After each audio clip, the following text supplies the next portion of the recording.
Hey, everybody, this is David Hood with Grayson Mann and head coach Erik Bakich of Clemson's baseball team.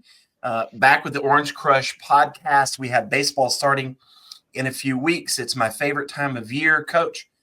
As a guy who has covered baseball both in the major leagues, minor leagues, college for a long time, I heard those sounds the other day that are music to my ears.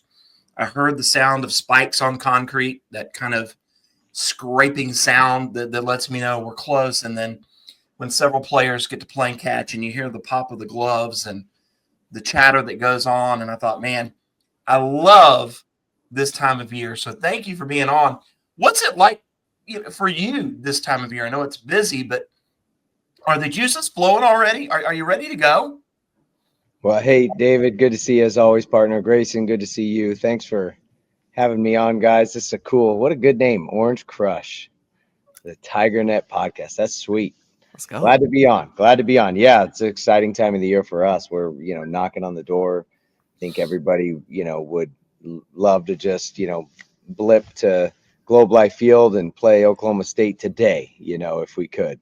But it's an important 2 weeks to still get better and improve. Everybody, if they use these 2 weeks wisely, then it's, you can find something to improve upon and get better on and feel like you're starting the season even better, 2 weeks better than you are today. But the sentiment on the team is excitement. They're ready to go. They're tired of playing each other. They want to play somebody else.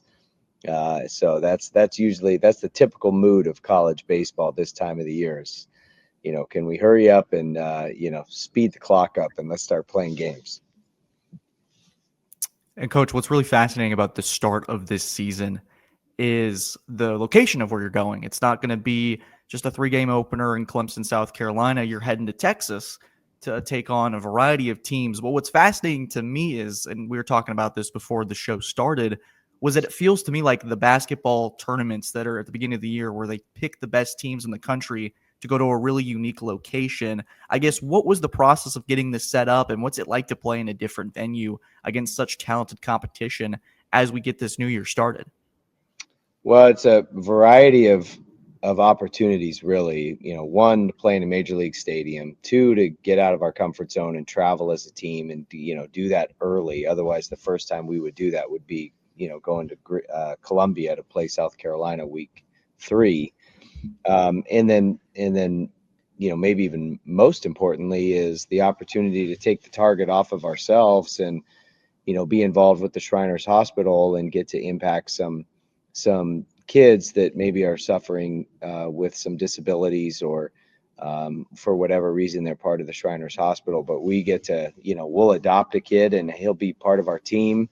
And that's a really unique experience, especially, this age group of guys that make, baseball life or death, and it's just a game, and get the perspective of seeing some of these kids that, look up to these guys as athletes, but just, are just basking in the opportunity to be on the field with college athletes and be connected to it and be a part of it. And it's, I'm really excited our guys get to be a part of that as well and see it from a different angle.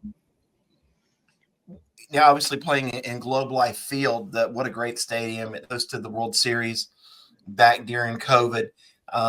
Can't wait for that. But I think, one of the things that I love about this is college baseball is such a regional sport, especially kind of in the preseason a little bit, or even in the season. I mean, because you're playing your local teams in the state, teams from North Carolina.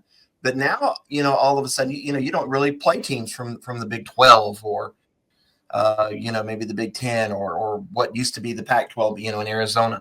But now you're starting the season against what might be Gabe Davis from Oklahoma State, that with that power fastball that he has. They've got Nolan Schubart, the first baseman. I can't wait for that. This is big time. And it's so different than starting maybe against a, kind of a smaller regional opponent.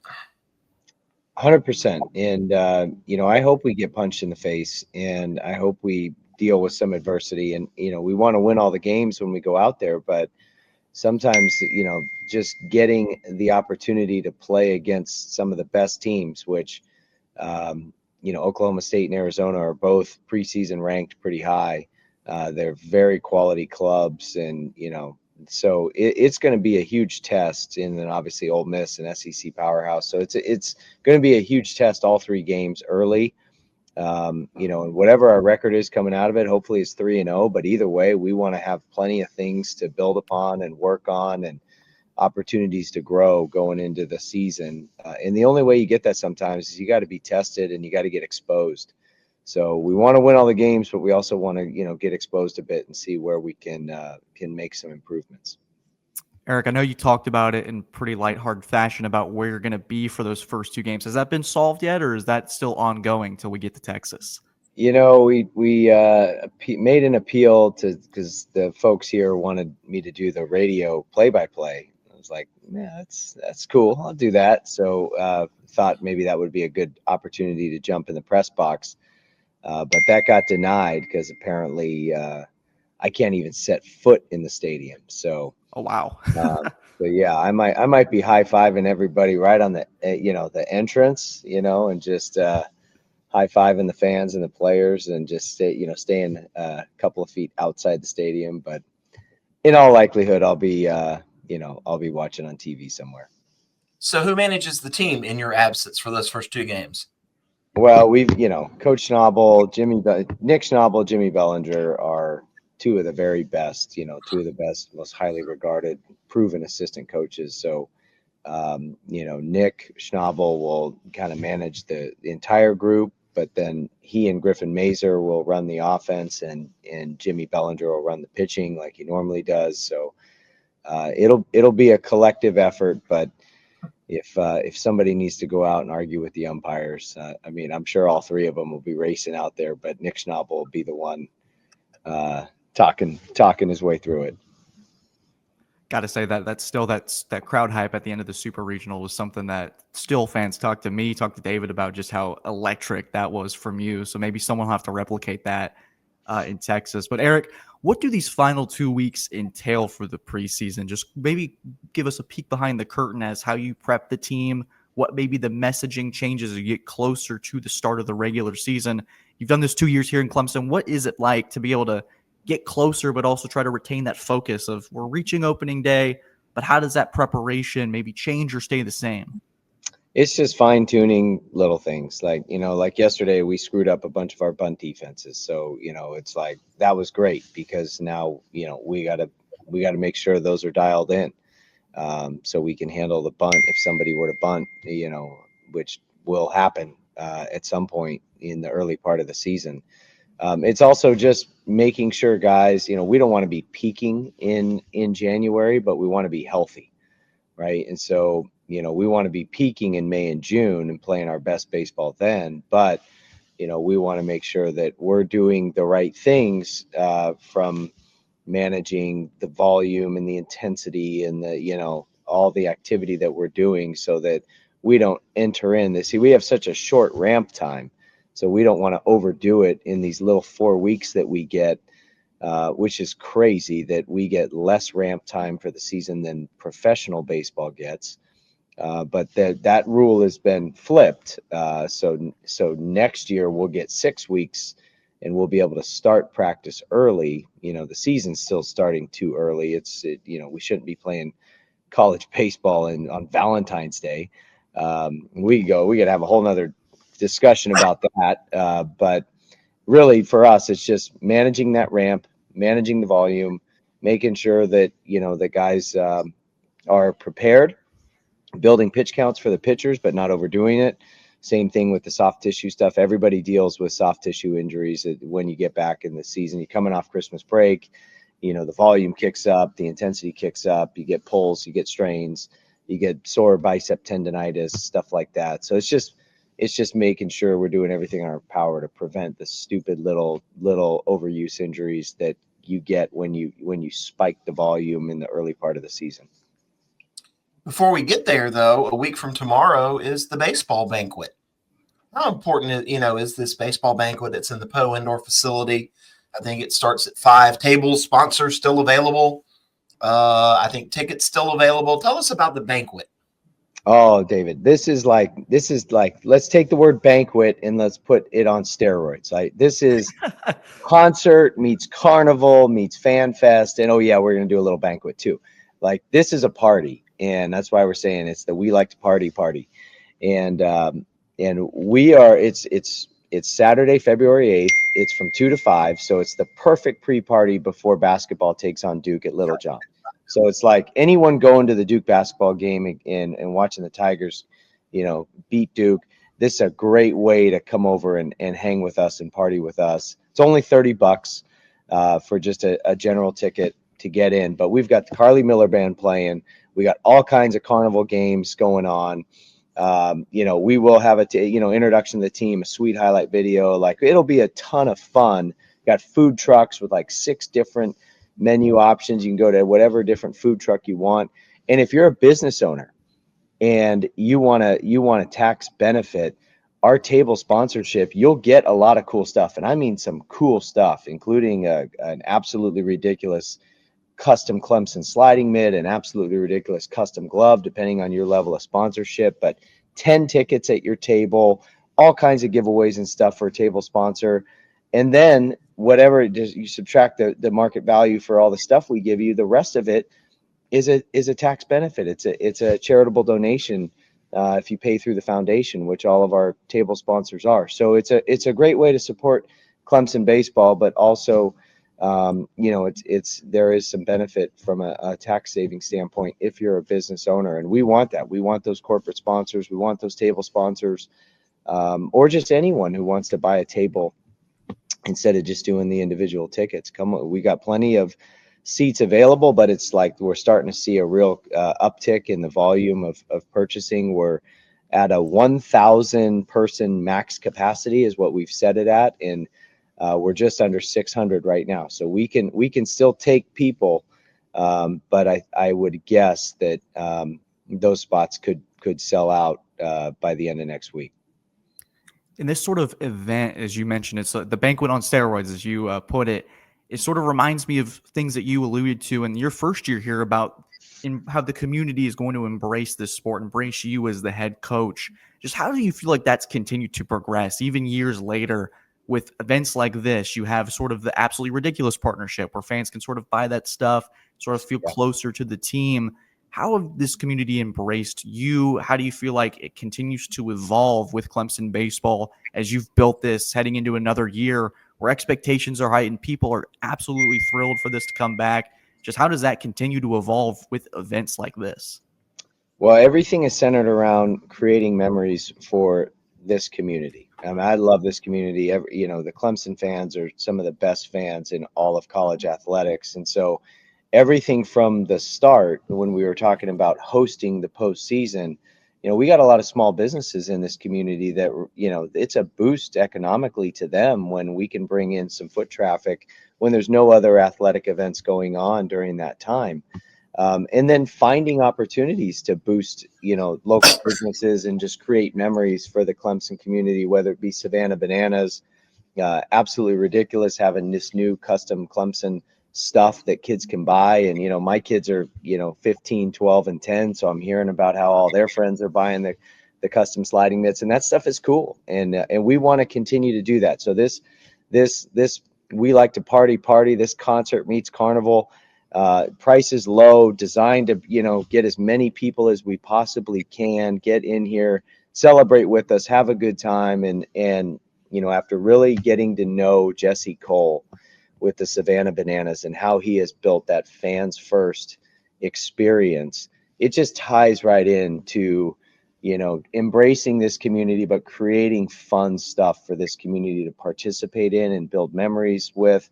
And you got so many young kids in this community that can join in that, and so many Clemson fans between Atlanta and Charlotte that can pop over. And just big long-term vision stuff is, we can even make DKS bigger, better. Of course, that, we got to do the big things on the field, like go to Omaha and win a national championship. But, we can also, in the meantime, create some experiences and create an environment that is so much fun to be a part of.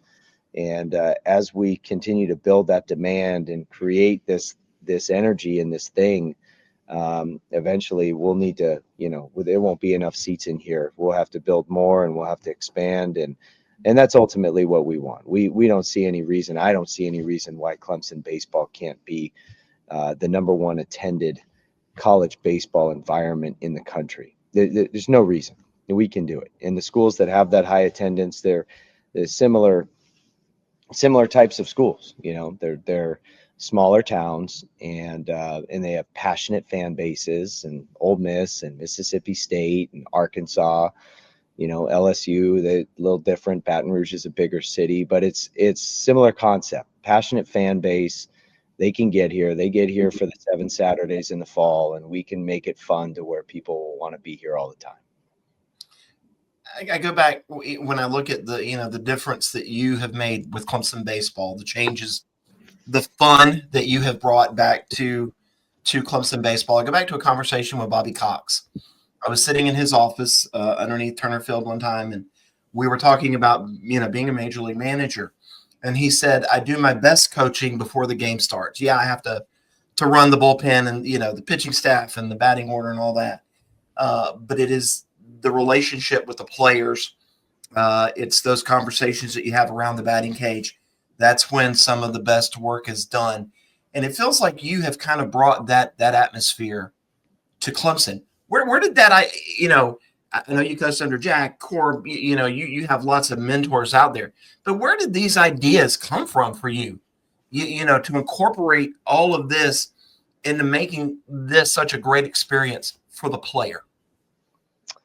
Yeah, I mean, Coach Leggett, Coach Corbin, even Coach Leggett's protege, Keith LeClaire, who Coach Schnabel and I played for at East Carolina, they were all of us, and I think we cut from the same cloth, and taking this from their playbook is just treating the training environment, the practice environment, and all the things outside of the game is so important. Such high level of execution and detail and focus and intent, and all the teaching and learning and everything that happens there, that the games can become more the players' time, more spotlights on them, their time to shine. Like if, our job as coaches would be to eliminate our job. If we did such a good job in training and practice, that we should be able to turn it over to the players and say, let it rip, go get them, trust your training and let's go. And then any mistakes that are made in the games, we can correct in training. But in terms of the fan experience, that's a byproduct of college athletics has exploded over the last 2 decades. College baseball specifically has exploded. I got into this thing getting a salary of Gatorade bars and T-shirts, and the venues and the commitment to the venues and the resources and the amenities and the player development, like that was totally different 20 years ago than it is now. And I think it's just a byproduct of, especially in this part of the country where you've got the Braves and then you've got your college teams. And it's not like California where there's a million pro teams and all these other sports. And, you got a lot of competition for that consumer entertainment dollar. We've got great athletic department here. Graham Neff is a visionary leader. I love listening to him talk. He's got a lot of cool ideas on creating experiences for the fans. So it's all connected. It's an alignment of values of wanting to do awesome stuff for the community, but also the school and the athletic department pouring into the facilities and the commitment to each individual sport. And oh, by the way, it helps when your football team wins a couple of national championships too over the last 10 years. That raises the profile of everything. And I've been saying that since day one of how different Clemson looks from when I was first here in 2002 to right now. And a lot of that's attributed to the success of the football program and then making that Tiger Paw a global brand and a recognizable brand coast to coast. So, the Clemson is, in my opinion, one of the best athletic departments in the country. And we've got such a passionate fan base that, why wouldn't you put the target on making this an awesome environment for all the fans and the entire community as one? Erik, what's fascinating to me just about when talking to the players last week, just about how this team is built up, and each year is different just because of the nature of the transfer portal and stuff like that. not necessarily my questions about the talent that you've brought in, but about the challenge that it is on a yearly basis to be able to bring in different personalities, different walks of life, to be able to come together as one team. What's maybe one or two goals that you try to focus on? And each year is different, I know, but maybe specifically for this year, what was the focus on how can we bring a team with so many different people, personalities, and try to sustain a culture that you've continued to build here? Well, you first have to look at the tactical execution of a needs assessment of creating a national championship team. And, who's a pitcher that can throw 100 innings? Who's another pitcher that can throw 100 innings? Do we have an experienced bullpen? Do we have depth in the pitching staff? And then you look at how we want to run an offense. So do we have that combination of speed and power? Are we able to be a run scoring unit with multiple ways to score? We can hit the long ball, but we can also bunt, steal, hit and run, and do those things depending on the conditions of the day or the pitching that we're facing or whatever. We want to be a multi-threat type offense, not ever be one-dimensional.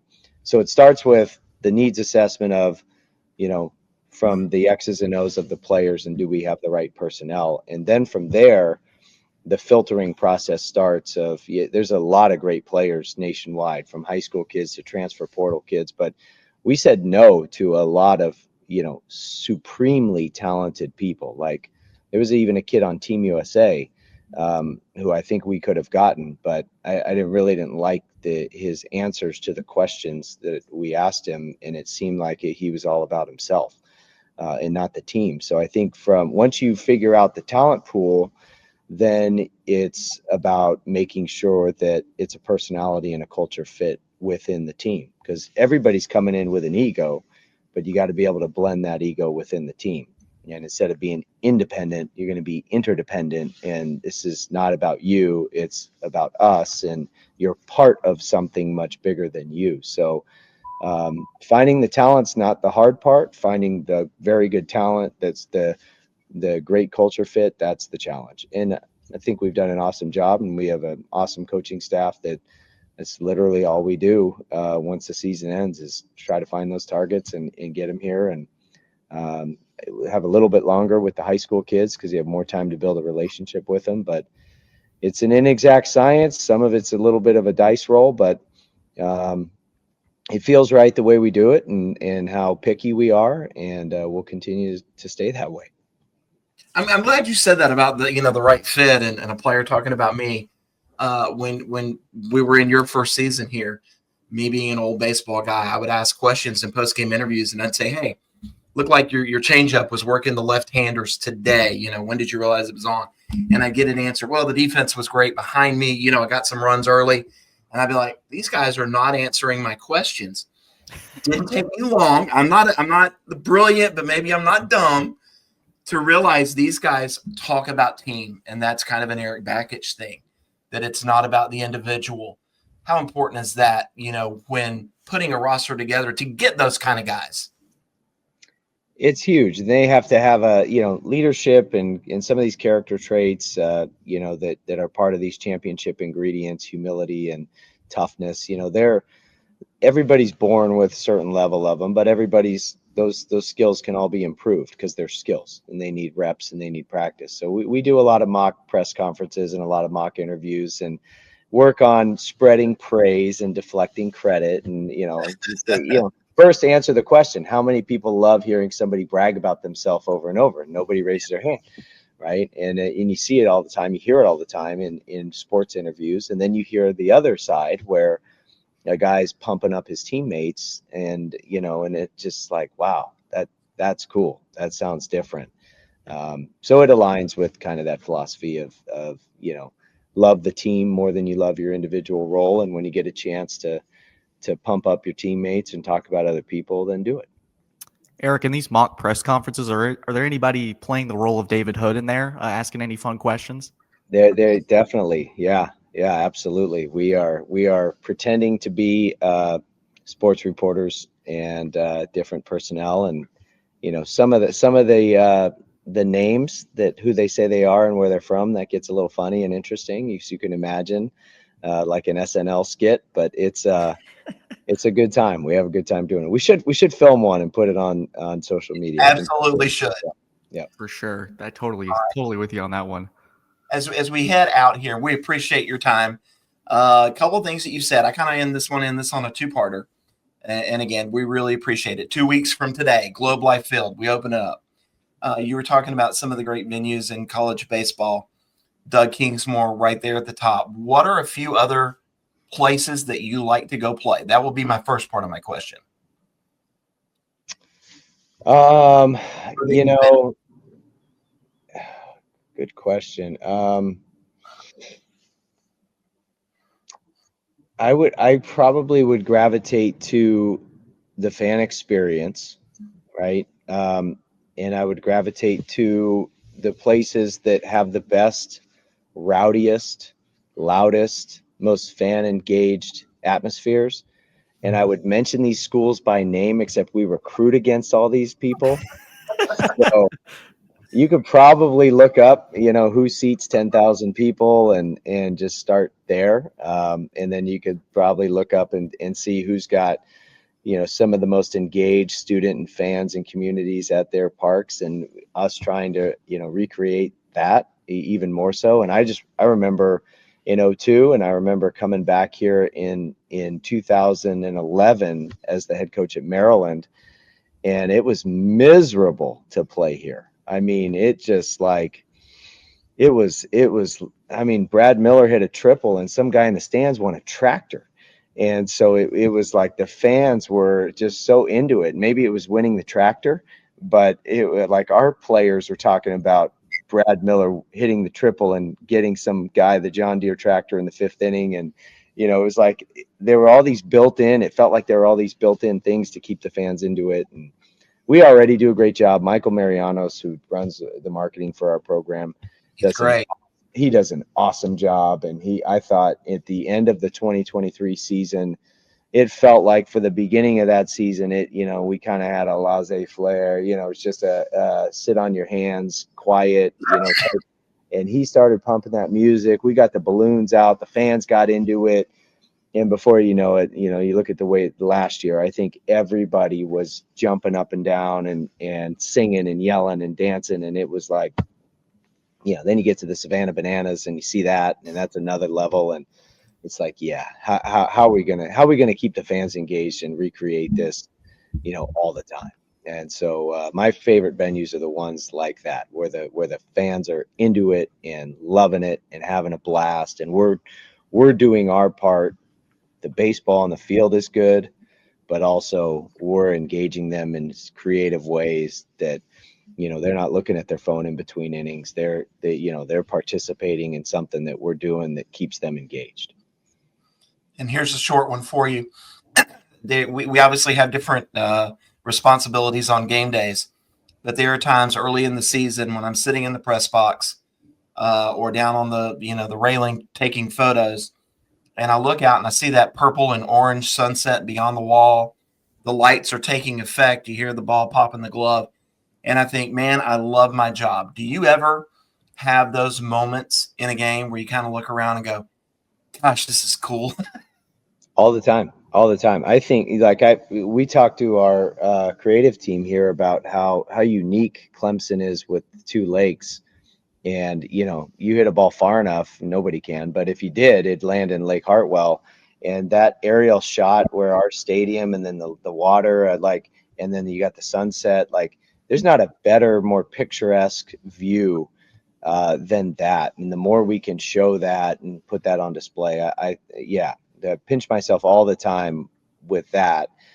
Last year in the regional, when Jaron Purify, we took a offensive timeout, and Michael Mariano started playing Journey. Just a small town boy, born and raised in South Detroit. What's the name of that song? Don't Stop Believing. Don't Stop Believing. Well, he starts playing that, and we're in the middle of our offensive timeout deciding whether we're going to bunt or steal, and everybody's got their cell phone cameras out, their lights on their cell phone, and it turned into an impromptu concert. And we stopped talking about the play we were going to run, and we were just looking around and admiring that atmosphere. That's another one. We want to recreate that more often this year. So there's been a few times, David, where it's been like, yeah, this is awesome, and it's only getting better. And if you do want me to actually name a stadium from your first question, I'll throw out Truist Field, because it's just as much fun to be outside of Truist Field as it is inside the park.